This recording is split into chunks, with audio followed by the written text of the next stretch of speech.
Bonjour, c'est Damien Le Délésir et vous écoutez C'est à savoir, le podcast qui vous donne les clés pour comprendre une actualité. Entre novembre 2016 et juin 2017, Thomas Pesquet passe 6 mois à bord de la Station spatiale internationale. L'astronaute de 41 ans devient le 10e Français à voyager dans l'espace. De retour sur Terre, il dévoile de nouvelles qualités de communicant et compte parmi les personnalités préférées des Français. Et depuis peu, il se prépare pour une nouvelle mission à plus de 400 km d'altitude. Bonjour Thomas Pesquet. Bonjour.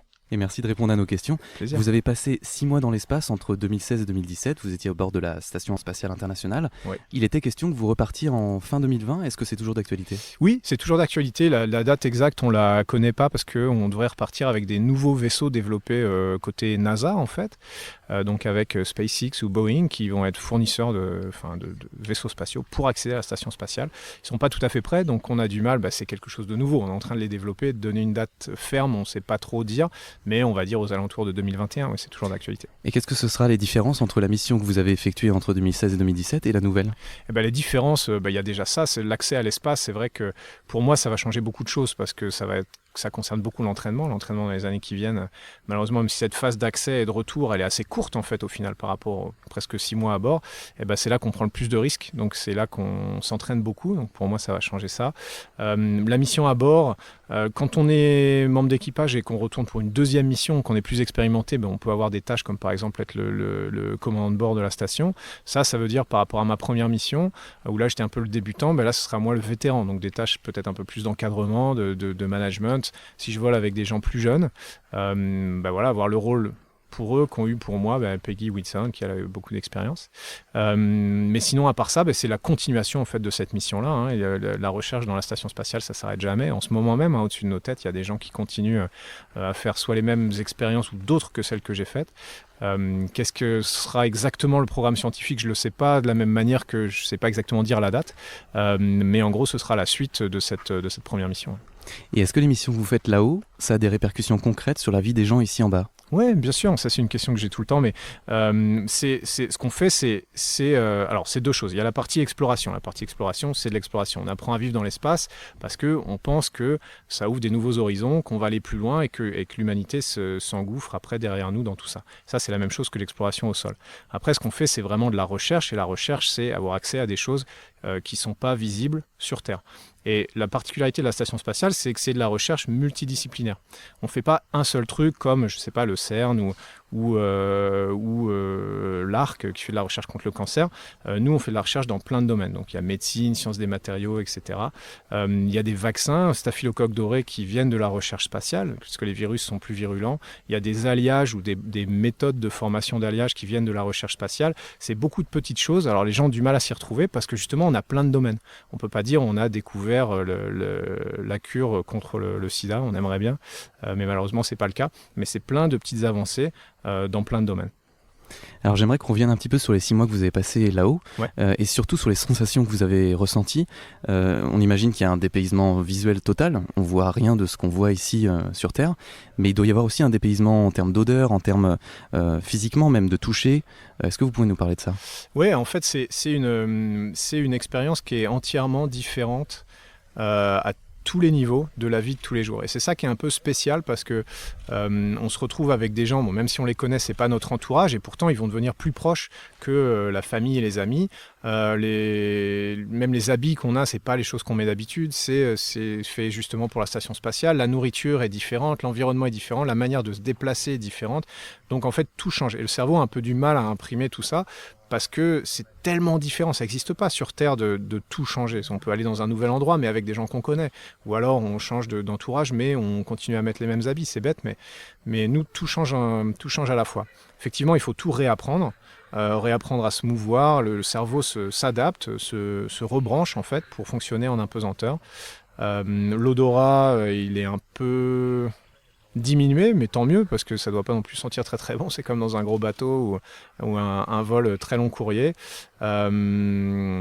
Voilà, il y a plein de réactions physiologiques du corps, les fluides ne se répartissent pas différemment, donc on a la tête un peu congestionnée, donc on entend un peu moins bien, on peut voir un peu moins bien. Il y a des changements dans à peu près tous les sens, le goût aussi est un peu diminué. Donc c'est vraiment une expérience sensorielle complètement différente. En fait, on se réadapte à un nouvel environnement. On est des animaux terriens, on devient des animaux spatiaux en fait. Et vous avez un peu parlé un petit peu là, mais il y a une forme de dépaysement social aussi. On voit plus notre famille, on voit plus nos amis, et on se met à vivre 6 mois avec presque des inconnus finalement. Ouais, c'est vrai. Alors la chance qu'on a, c'est qu'aujourd'hui, à bord de la station spatiale, on a le téléphone sur IP, donc on peut appeler à quasiment n'importe quel numéro. Ça permet de rester en contact et ça, c'est super important.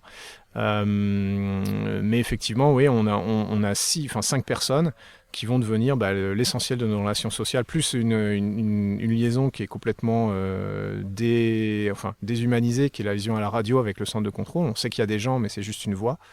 Et ça, c'est tous les jours. Donc voilà, on se recrée sa petite structure.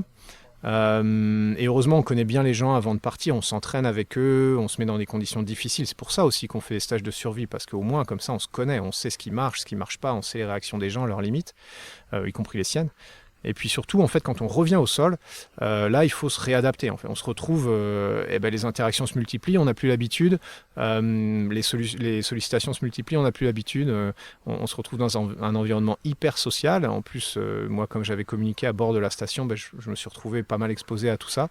Donc ouais, ça demande un peu de réadaptation, mais bon, le cerveau humain est bien fait et ça se fait assez rapidement. Vous avez gardé contact depuis votre retour avec les anciens coéquipiers ? Ouais, je viens juste d'envoyer des textos à Oleg Novitsky, là, mon coéquipier russe, qui reçoit la Légion d'honneur aujourd'hui à l'ambassade, donc j'ai pas pu y aller à cause de l'engagement que j'avais ici malheureusement, mais voilà, je suis hyper fier de lui, donc j'ai envoyé des textos en russe, il m'a répondu. J'étais à Houston pendant 2 mois, là, j'ai dîné avec Peggy Whitson, Shane Kimbrough, mes collègues, donc non, on est restés très très très proches. Et de toute façon, je pense de vivre quelque chose comme ça, ce qui fait la force des amitiés, c'est l'intensité des choses qu'on vit ensemble en fait. Et de vivre ça, soit on revient amis pour la vie, soit on se déteste si on n'a pas de chance. Moi, j'ai de la chance, on est revenu amis pour la vie. Vous avez passé 6 mois là-bas, c'est à la fois long et court finalement. Est-ce qu'on a encore la notion du temps quand on est là-haut ? Parce qu'il y a je ne sais pas combien de levées de soleil par jour. Ouais. Est-ce que comment on appréhende le temps ? C'est à la fois long et court, c'est surtout long quand même, parce que à la fin, on a quand même envie de rentrer. Hein. Comment on appréhende le temps ? C'est une bonne question. En fait, la journée, elle est structurée comme au sol. En fait, on commence le matin à 7h30 du matin, on finit à 20h le soir, donc ça fait des journées assez stables en heure UTC. Donc pour nous, c'est assez régulier. Il y a une certaine routine, à part quand on a une sortie extravéhiculaire ou des choses comme ça, ce qui est quand même pas tout le temps. Donc on a des journées très structurées, très routinières. On fait pas les mêmes choses, mais l'environnement est le même, la structure est la même, ce qui fait que dans ma mémoire, il y a beaucoup de journées qui se mélangent en fait parce qu'elles se ressemblent toutes. Voilà, après on a un peu de temps libre le samedi après-midi, le dimanche à peu près toute la journée et puis le soir après 20h. Et ça, les gens l'occupent comme ils peuvent. Hein. On essaie de rester en contact avec les proches. Et moi, je m'étais vraiment fait un devoir d'appeler tous mes amis, de leur souhaiter l'anniversaire, etc. Parce que c'est sympa pour eux d'avoir un coup de fil de l'espace, c'est rigolo. J'ai dû en oublier quelques-uns, j'en suis confus, mais malheureusement, j'avais que 200 jours dans l'espace. Voilà, chacun s'occupe un peu comme il veut. En dehors des heures de travail, on a notre temps libre. Et puis... pour faire une réponse peut-être un peu plus longue, mais sur la durée de la mission... en fait, c'est comme toutes les expéditions au long cours. Ça, c'est marrant parce que c'est pas juste dans l'espace, c'est en bateau, c'est en tout. C'est des collègues militaires, c'est la même chose. En fait, au début, il y a une phase d'adaptation, puis on est super enthousiaste, et puis on a plein de choses à faire, etc. Ensuite, il y a une phase un petit peu plus de croisière.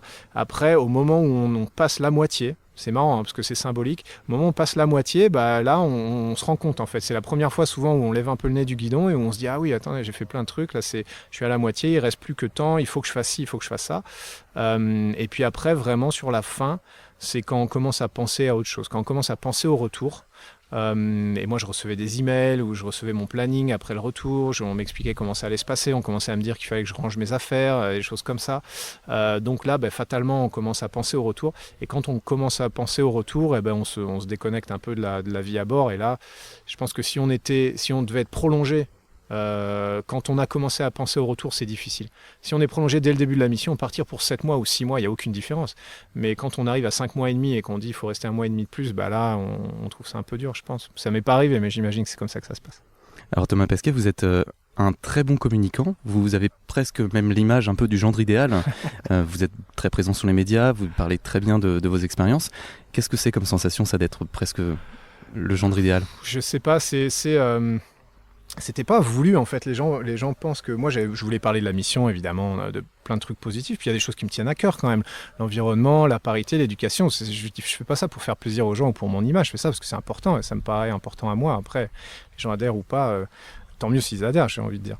Mais non, c'est un peu spécial parce que parce que quand on n'a pas vocation à ça, ça change quand même un peu la vie. Moi, j'ai gardé la même vie d'avant. Je vais acheter mes yaourts dans les supermarchés, sauf que les gens me disent « Ah bon, mais vous êtes Thomas Pesquet, mais vous achetez vos yaourts dans les supermarchés ?» Je dis « Bah oui, j'ai pas des gens qui vont acheter mes yaourts pour moi, ça n'a pas changé. Enfin, j'habite toujours au même endroit, puis je prends le train en 2e classe, et puis voilà quoi. » Donc, ouais, ça change un peu des choses. Faut pas trop se mettre la pression non plus, je pense. Le danger, c'est après, j'imagine, hein, mais de fournir aux gens ce qu'ils attendent. Ça fait qu'on peut se dénaturer un petit peu. J'essaie de pas trop faire ça. Il se trouve que les gens sont plutôt sympas avec moi parce que, voilà, l'image est assez positive. Donc, personne vient trop m'embêter, je pense. Ça va sans doute commencer, hein, j'imagine, si on est trop exposé. Mais moi, j'ai pas vocation à parler pour rien dire. C'est pour ça que là, en ce moment, il y a eu le Salon du Bourget, il y a l'anniversaire de la Lune, il y a cet événement aujourd'hui, donc qu'on est un peu présent dans les médias, mais moi je veux pas être là, j'ai pas de disque à vendre, j'ai pas de livre à vendre, donc je veux Est-ce pas qu'il y a une parler face juste cachée, pour parler. est-ce qu'il y a une face cachée un peu de la Lune pour Thomas Pesquet, quelque chose qu'on connaît pas encore, Oui, peut-être un peu moins avouable? Oui, bien sûr, mais c'est même pas que c'est moins avouable, c'est juste que c'est comme tout le monde. Il y a des jours où je suis de mauvaise humeur et puis je suis injuste avec mes proches, et puis il y a des jours où je suis de mauvaise foi et puis voilà, et puis comme tout le monde, parfois j'ai pas envie de me lever le matin et puis voilà. Donc c'est pas ça qu'on met sur les réseaux sociaux évidemment. Tout le monde met toujours ses plus belles photos, tout le monde est magnifique sur les réseaux sociaux, donc nous on n'est pas une exception évidemment. Mais non, j'ai vraiment, moi, j'ai pas. Heureusement, j'ai mes amis qui sont là et j'ai l'impression que vis-à-vis de mes amis et tout ça, rien n'a changé. Donc ça, c'est important quand même. C'est important de pas se prendre pour ce qu'on n'est pas. Moi, je suis pas star de cinéma ni rien du tout. Donc j'ai envie de garder la même vie qu'avant. Alors on le sait un peu moins, mais vous êtes fan de basket aussi. Ah oui. Et alors quand on pense astronaute, on se dit c'est un des métiers qui font le plus rêver. Et vous avez confié récemment que finalement, ce qui vous faisait encore plus rêver, ça aurait été d'être basketteur professionnel peut-être. Ouais, c'est vrai. Alors plus rêver, je sais pas, mais disons que basketteur, au moins on peut en faire quand on est petit, quoi. Tandis qu'astronaute, à part mettre des posters dans sa chambre, on peut pas faire grand-chose. Donc c'est pas que ça me faisait plus rêver, mais c'est que quelque part ça me paraissait plus concret. C'était un peu plus du domaine du réel. Après, j'ai vite compris que le rêve allait s'arrêter très très vite. J'étais jeune en fait. J'ai grandi jeune, donc au début ça allait. Et après, tout le monde m'a rattrapé, voire même m'a dépassé. Donc là, c'était la fin de ma carrière de basketteur, assez rapide, qui a pas duré très longtemps. Mais voilà, j'ai gardé ça dans mon cœur. Et puis après, je fais quelques rencontres. J'avais joué contre Tony Parker quand il était petit, je l'ai retrouvé au Texas. Donc il y a quelques amitiés comme ça qui ont entretenu la flamme, mais c'est vrai qu'un des premiers trucs que je fais tous les matins en me levant, c'est checker les résultats du basket. Ouais. Si on parle un petit peu d'écologie, parce que vous avez été quand même 6 mois là-haut, vous avez vu l'état de la planète, est-ce que ça a changé quelque chose dans votre conscience écologique ou votre conscience du monde tel qu'il est aujourd'hui ? Ouais, ça a changé quelque chose, ouais. Parce que avant de partir, j'ai envie de dire, j'étais comme tout le monde, enfin je suis encore comme tout le monde en revenant, mais du moins vis-à-vis de l'engagement écologique, je me disais, oui, c'est important. Puis c'était quand même, moi j'étais sélectionné il y a presque 10 ans astronaute, hein. Donc en 2009, on parlait beaucoup moins de changement climatique, etc. Et ça, c'est la faute de personne, c'est juste qu'on apprend au fur et à mesure. Donc ça me parlait un petit peu, évidemment, comme tout le monde, j'essayais de trier mes déchets, de faire des choses à droite à gauche. Mais vraiment, oui, en prenant le recul, la manière dont je l'explique, c'est vraiment ça, c'est des phénomènes globaux, le changement climatique qui se passe au niveau de la planète, on sait les calculer mathématiquement, mais on ne peut pas en faire l'expérience avec nos sens, et on est un animal très basique en fait, on est là, on sait interagir avec ce qui nous entoure, une petite centaine de personnes, des choses qui sont à notre échelle, tout le reste, on s'est donné les moyens, on a inventé les mathématiques et l'écriture et les livres, mais au final ça ne nous parle pas au fond de nous. Donc vraiment d'aller dans l'espace, c'est tout bête, hein, mais c'est un phénomène de recul, on met la Terre à l'échelle humaine, et là on se rend compte de sa finitude, de la fragilité, du fait qu'il n'y a rien autour, choses qui sont vraiment pas... c'est pas très compliqué, mais malheureusement, moi, il m'a fallu que je le vive pour m'en rendre compte. Et j'essaie d'en parler depuis que je suis revenu. Alors, je m'implique de plus en plus et je me rends compte à quel point c'est compliqué parce que tout le monde a envie que ça aille bien, mais personne n'a envie de changer son mode de vie non plus vraiment. Enfin, les gens le font un petit peu, mais ils n'ont pas envie de le faire complètement. On attend des hommes politiques qui changent tout, mais en même temps, quand ils changent quelque chose qui diminue notre confort, on leur en veut. C'est super compliqué. Il y a pas de... Les gens attendent un coup de baguette magique technologique qui n'arrivera pas, je pense. Ça n'arrivera pas. Donc voilà, il y a une prise de conscience individuelle. Déjà, ce qui est très bien, moi je trouve, c'est que j'ai l'impression que tout le monde est d'accord. Et ça, c'est déjà pas mal, hein. C'est pas le cas aux États-Unis notamment. Mais tout le monde est d'accord chez nous pour dire que le climat, il y a un problème. Tout le monde croit au message parce qu'il est vrai, parce qu'il est scientifique. Et de plus en plus les jeunes générations. Le fait qu'il y ait des endroits comme ça, comme Ecologia aujourd'hui en Mayenne, ça fait que la génération qui nous suit va grandir avec ça. Et moi, j'ai pas grandi avec ça. Ça m'est arrivé plus tard. Eux vont grandir avec ça. Et puis j'espère que ça sera présent dans tout ce qu'ils font au jour le jour. Et puis si c'est le cas, moi je suis quand même un peu optimiste. Alors, il y a quelques jours, le 26 juin, il y a une lettre ouverte qui a été publiée par un certain nombre de chercheurs et qui vous était adressée et qui vous demandait de ne pas donner suite à la nouvelle mission dans l'espace parce que, selon les chercheurs, en fait, la priorité était de sauver la planète et que c'était pas un bon message à envoyer. Qu'est-ce que vous en pensez ? Non, alors je pense qu'il y a plein de choses dans cette lettre. Alors je pense que déjà c'est bien que des gens puissent écrire ça parce qu'on est heureusement dans la liberté de la presse, la démocratie, et les gens ont le droit de pas être d'accord et c'est génial. Donc premier truc, c'est bien. Deuxièmement, ils le font pour l'environnement, donc c'est bien aussi. On n'est pas forcé d'être d'accord sur les manières, mais déjà on est d'accord sur le but et ça c'est super. Donc ces deux trucs-là sont bien. Après, il y a plusieurs choses. Je pense que de ne pas retourner dans l'espace. Ça, c'est plutôt la fin de la lettre ouverte. Moi, je trouve ça étonnant parce que déjà, c'est vraiment de l'espace, alors pas forcément avec les missions habitées, mais avec les missions satellites, qu'on ausculte la planète, qu'on mesure le changement climatique et toutes ces variables, et que peut-être demain, on va pouvoir trouver des solutions. Donc il faut pas, je trouve que c'est un peu difficile de pointer le doigt vers un secteur, c'est ce que font beaucoup de gens, dire regardez, eux font pas les choses bien, eux font pas les choses bien, ça marche pas, c'est pas comme ça qu'on va s'en sortir. Et moi surtout c'est en allant dans l'espace que je me suis rendu compte de ça, et c'est ça qui fait que depuis 2 ans je le dis partout en fait, que effectivement la planète c'est ce qu'il y a de plus important, c'est beaucoup plus important qu'aller sur Mars, mais c'est ce qui se passe au jour le jour. Donc dire il ne faut pas aller dans l'espace parce que la planète c'est important, non, c'est en allant dans l'espace qu'on se rend compte que la planète est importante. Et le fait qu'elle est plus importante que l'exploration, moi je le dis tous les jours, et d'ailleurs en termes de moyens c'est le cas. Après ça parle de tourisme spatial, qui est quelque chose qu'on ne fait pas en Europe. C'est la NASA qui a décidé d'ouvrir les portes de la station au tourisme spatial. On peut ne pas être d'accord, mais malheureusement, moi, mon petit niveau, ça me flatte qu'ils pensent que je puisse avoir une influence là-dessus, mais malheureusement, je ne peux pas en avoir. C'est eux qui décident ce qu'ils font. Et puis surtout, ce qu'il faut comprendre, c'est qu'en ce moment, quand on parle de tourisme spatial, ce qui est prévu, c'est vraiment, au lieu d'envoyer 3 personnes, 3 astronautes professionnels, maintenant il y a un 4e siège sur la fusée, donc on pourrait vendre, 50 millions d'euros ce 4e siège pendant 10 jours ou 15 jours, ce qui ne change rien en termes d'impact, et ce qui donne 50 millions d'euros pour la recherche. Donc ça m'a l'air plutôt positif. Voilà.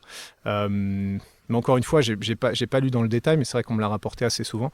Moi, je trouve que je suis d'accord, il faut protéger l'environnement et la planète, c'est la priorité. Mais c'est vraiment le cas, même dans ce qu'on fait dans l'espace. Je veux dire, les vols habités au sein de l'Agence spatiale européenne, c'est même pas 10% du budget.